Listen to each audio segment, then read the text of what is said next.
Oh boy, my HOA filed a property insurance claim for a hurricane that happened 4 years ago and got $3 million. Now they're trying to bail on fixing hurricane damage on my condo because you bought the unit with the drywall that way. So I live in North Carolina. I bought this condo in a 14-unit building in 2022 through a normal conventional loan. They had people here in late 2021, shortly after I moved in, documenting damage from a hurricane that happened in 2018 to use for their claim, like taking 3D pictures of each room, checking windows, running video scopes in the walls to check for mold, wall moisture and moisture barrier, so on. Well, they got about $3 million from the insurance claim and started by replacing roofs, storm drains, mailboxes, painting, and external things. Then they sent an email out to send them any remaining internal repairs that still need done from the hurricane. My unit had water in it in 2018. They sent someone in to cut the bottom 18 inches of drywall out, dry out the place, and replace the drywall.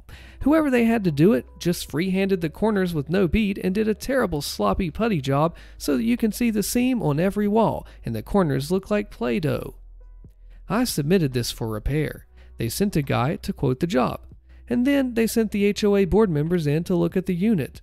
The two older ladies from the board said that to do it right, there would be a lot of work and repainting, and the job is bigger than they want to do. They even asked if my insurance would paint so that they didn't have to. They also learned at that time that I didn't live in the unit during the storm. When I followed up a few days later, they said that, unfortunately, it looks like that we don't have to do your repairs after talking to our lawyers. Since you bought the condo as is, you took ownership of previous poorly done repairs. So, essentially, they are saying that we only have to spend this money to fix your unit if you owned since 2018 and we're here during the hurricane. Mind you, several of the units have changed hands in 4 hours. I don't understand how me purchasing the unit would absolve the HOA from their responsibilities. I didn't sign anything assuming financial responsibility for those drywall repairs. I talked to my realtor and the closing/title lawyer, and they said that they don't think that makes sense, but neither does litigation work. The HOA isn't a party to the home purchase. That's a contract between the buyer and seller. They used my unit to inflate their insurance claim and are not trying to use money from the claim to make adequate repairs, which I've read could be property insurance fraud. I sent them an email back explaining that other lawyers and the realtor do not agree, and they then sent me an email telling me that they would have someone else do the work. And then 2 days later, they want their attorney to talk to mine before proceeding.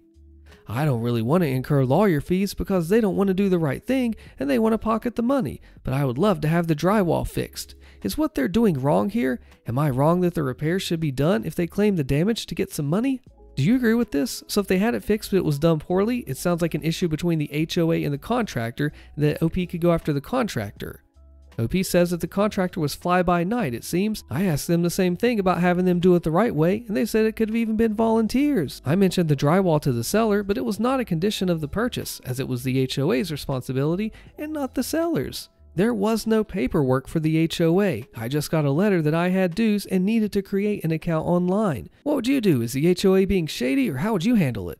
HOA is pulling some seriously strange and seemingly nefarious stunts. Can you guys give me any insights? Posted by Real Estate Toss. I'm a first-time homebuyer running into some seriously weird issues with an HOA and curious about the legality of some of the stunts that they're pulling. I'm a veteran using the VA loan. Nothing is closed yet, but things are getting close enough to start worrying. Sorry for the long post, but there's a lot to question. My partner and I are purchasing a condo unit in Chicago. We've already agreed to a price with the seller, and our lender has approved the loan. The appraisal and the inspection are both completed as well. When it came time to drop off some money orders to the front office, we started seeing some serious problems. The building manager was great, up until we handed her the sales contract and the number for money down was still blank. Our lender told us to leave this blank for the time being just so VA loan stuff could clear, and it didn't need to be there until way closer to closing anyway. Here's where the fun starts. The building manager asked what our loan to value was rather quickly, and we were stumped because as newbies, we aren't great with a lot of terms. We told her we were doing a VA loan, and she immediately snaps back with, "Oh, so do you have the 20 months of assessment fees available to pay?" We had absolutely no idea what she was talking about and let her know that.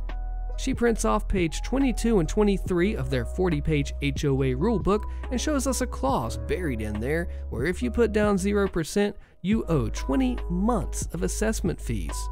She did some quick math to show that we would end up owing just shy of what a 10% down payment would look like.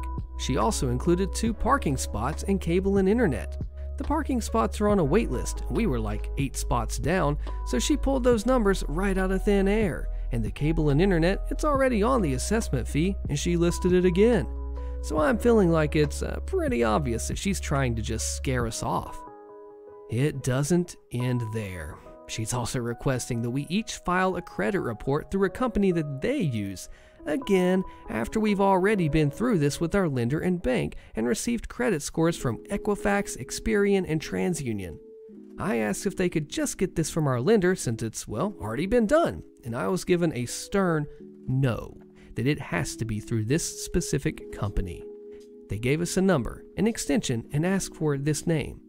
For what it's worth, both of our credit scores, well, they're very good.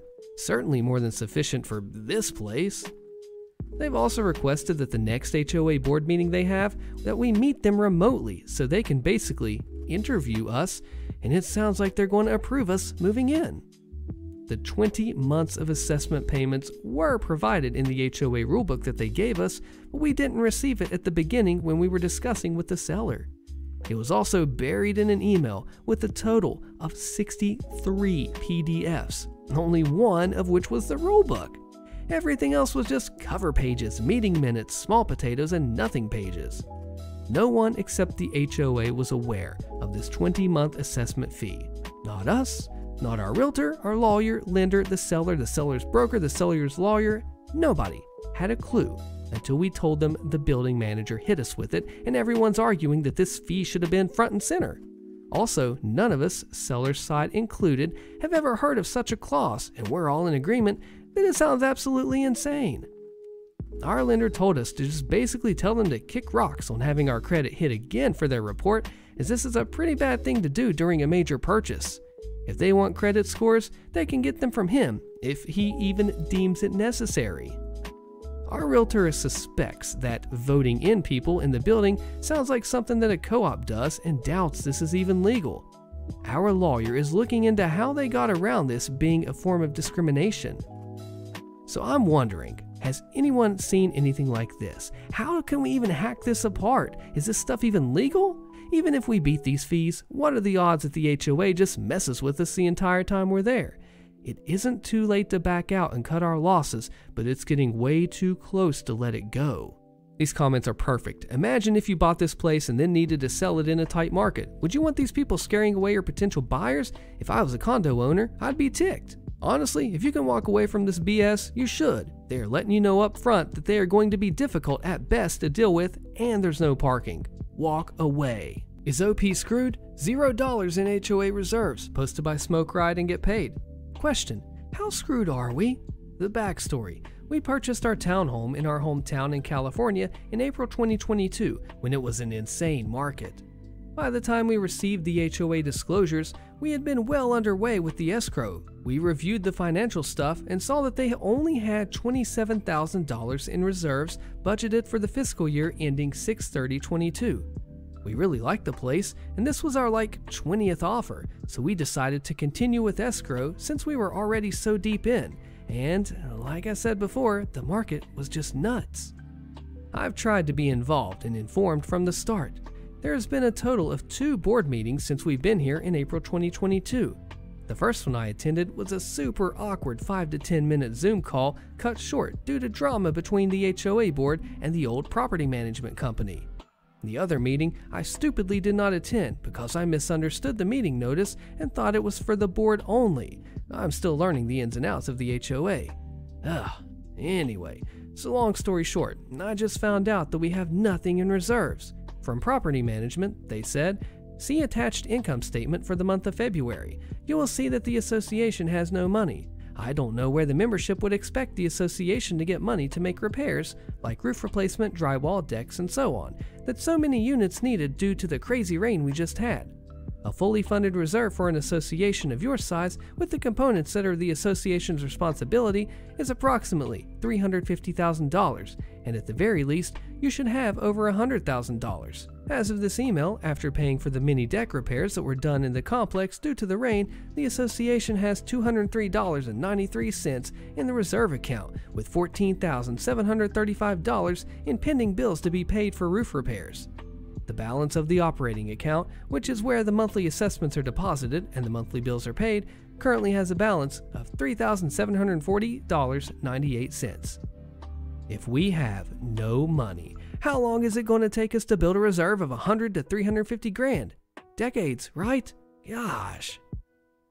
So I think it is what it is. I can get on the board, even though my job is very demanding and home life with a toddler is bonkers. I think it would be best if I volunteered to be on the board. The president already asked me twice. Commenter drops the answer. Usually when this happens, it's shortly followed by an increase in HOA dues. The amount of increase will depend on how many houses are in your development and what your reserve goal is. In your case, it sounds like you may be seeing a few $100 increase in HOA fees. HOA forcing me to paint a second time, posted by Garlic J's my dad. December 23rd, yes, 2 days before Christmas, my HOA served me a notice stating that I had 2 weeks to repaint my house as the colors were fading. I didn't have the cash or the time to have it done in 2 weeks, so I asked for an extension, which the HOA denied. I somehow found a painter that had an opening just after the notice expired, and the HOA agreed to let it slide. My wife looked for colors all day, and I emailed the swatches to the HOA for approval. They approved the new colors, and the painter started work shortly after. I spent my entire savings and had to work extra to cover the painter, but they did a good job, and we were happy with the results. Now, a week later, the HOA has given us a notice that the color of the house is not the color that was approved, so it must be returned to the original colors. After some investigating by me, the color on the walls turned out to be a bit bluer than the grayish blue swatches would lead you to think. It's still a nice color, so I asked the HOA to just approve of these colors instead, to which they denied. My question is, what can I do about this? I feel as if I'm being targeted for no reason. The HOA just repeats, please return the house to the original coloring, whenever I contact them about this. I have nothing left to pay for a painter a second time, nor do I have the time or materials to paint the whole house myself. The HOA is not backing down on this judgment. Should I be getting lawyers involved? Anyone else been in a similar situation? I'm checking with my painter to see if they mixed up the paint somehow. I've been here for about a year, and my only other violation was a fence that needed power washing that I completed in a matter of days. I don't think anyone would be out to get me. I'm Latino, and I live in a primarily Black and Latino neighborhood. Only about 24 houses total. I'm going to request a formal hearing with the HOA. All of my communications with them have been very impersonal over email, so maybe after stating my case to them, they will understand. If they choose to escalate, I'll be getting a lawyer involved. I already have a friend doing a bit of digging. Commenter asked and OP answered, they approved in writing? If so, I tell them to get lost. And OP says they approved the color swatches from the manufacturer, but they disapproved of the color once they saw it on the walls. What would you do? Let me know. This story just happened and I don't even know how it's legal. It's insane. It's called Karen Manager Made Me Stand Inside the Freezer as Punishment. Was this legal? Posted by ThrowRA102710. A few months ago in June, I started my job. It's a fast food restaurant, but it's also my first job. I'm 19 female in the state of Florida. I'm going to say the name of the company is Arby's, but not the specific store. On August 24th, 2023, I was working 8 a.m. to 3 p.m. that day, and somebody asked me to stay late 4 p.m. to 9 p.m. I received 2 30-minute breaks for each shift. I was talking with another shift manager who asked if I'll be okay and comfortable. I said that I'm fine, I'm just tired and slow. Assistant manager, 58 female, hears this and asked me to follow her into the freezer and made me stand there as she screamed at me, saying that she disliked lazy, annoying employees like me that complain and whine about the job. She said she's a widow living by herself that only makes $15 an hour and that she's tired too, but doesn't complain. Then states that it's unfair nobody asked her permission for an extra worker ruining her plans and labor. Then also states that corporate's been up her butt and she's always getting in trouble because of the troublesome new hires. Fast forward after the conversation, she told me to stay where I was standing and think about if I want to work or not, and she will come back to check on me. I'm not sure how long I was in there because she confiscated my cell phone after she left the freezer. The work uniform is a t-shirt plus back pants and apron, so it was very cold. A different manager, 20 male, found me as he came inside to get a box and asked what the heck I was doing. I told him it was cold and I felt tired, so I sat down and closed my eyes. He told me not to put up with the assistant manager's crap and helped me outside and gave me a jacket and a hot drink. I sat at the desk trying to feel better before I went back to work. Apparently, she clocked me out the time I was in the freezer, so I wasn't even paid for that. I did as I was told, but shift manager 20 male said that he ended up arguing with her about mistreating me and the previous employees who all quit. On August 8th, she yelled at a girl, 16, for making the wrong sandwich, who went to the bathroom to cry and called her mom. The girl quit, but HR has so much evidence on her. Side note, there was a big store meeting in May 2022 before I started working there. I heard from the other managers that the higher-ups yelled at her and wrote her up for mistreating employees. They stated that HR did a big investigation and gave her a warning and a mandatory ethics course. I immediately called HR after the freezer incident, and there are cameras and witnesses that day. There has been a week-long investigation and meetings. Due to Hurricane Idalia and Labor Day, it's been a little delayed. HR said that they reprimanded her and would be giving me a $50 bonus compensation. I was wondering if what happened to me was ethical. I have a hopeful feeling that all the previous string of incidents and all the former complaints filed against the assistant manager are helping HR and corporate see that what she's doing is not good. I also have not signed anything or agreed to anything. There have been separate meetings without me, and 2 meetings I have went to at work was one with the general manager, assistant manager, and the district supervisor and the area supervisor. The second meeting was with the higher-ups, corporate, and HR. I have taken the guidance of what people have told me to hopefully make a chance at this workplace, including a better work environment. For people asking why I just didn't leave or why I put up with this, I don't know really what to do, and I had a lot of exhaustion from working the first shift. I also heard a lot of things about her and the incidents where people have made complaints to her because she yells at them or treats them bad. This was my first job because many others, Chipotle, Panera Bread, Target, and etc., didn't hire me. Also, assistant manager has been working for 23 years now, although she gets transferred around every few years. Not sure if it's complaint related. She has been at this exact store for 3 years now. I'm told that her work ethic has always been like this. I don't know her too well as she is night shift manager, so I only see her if I happen to work nights. I do not. I'm a college student who prefers working mostly 8 a.m. to 3 p.m. 2 to 3 days a week. I need money to pay for college and bills. We've had one big store-wide meeting where everybody, 16 workers at the time, had to come and sit down to talk about treating employees with respect. Now, the phone confiscation thing is legitimate and allowed by the company and store. Many other people have had their phones confiscated. After I left the freezer and clocked back in, she confiscated this other college guy team member's cell phone and put it in a safe. I'm not sure if it can help me in any way, but I did mention it to the higher-ups in corporate. Do you agree with this comment? Talk to a lawyer, but also don't let people treat you this way. The Arby's Corporation in all likelihood will terminate that manager and probably offer you a nuisance settlement like $2,500 if you sign a release. You'll give half of that to your lawyer. Far more valuable is the lesson you've learned. Walk out of the freezer next time. Know your worth. No worker in this country deserves that kind of treatment, and we have laws to ensure that no worker has to tolerate it. Well, this just sounds like a lawsuit waiting to happen, doesn't it? I mean, I wouldn't want to take a tiny little, oh, here, just take this money and run kind of thing when half of it's going to a lawyer. This is crazy. I mean, what do you think about this? How would you handle this insane Karen literally calls the cops on OP? This is called evict me without cause and only give me till midnight to be out. No problem. Posted by Sean NJ222. So, once upon a time, I was living in a not legal basement apartment of an old Hungarian woman's house. I was poor. The place was cheaper than what was around, so I took it. How bad could it be? She was horrific. At first, she was an okay landlady, but then things started to turn.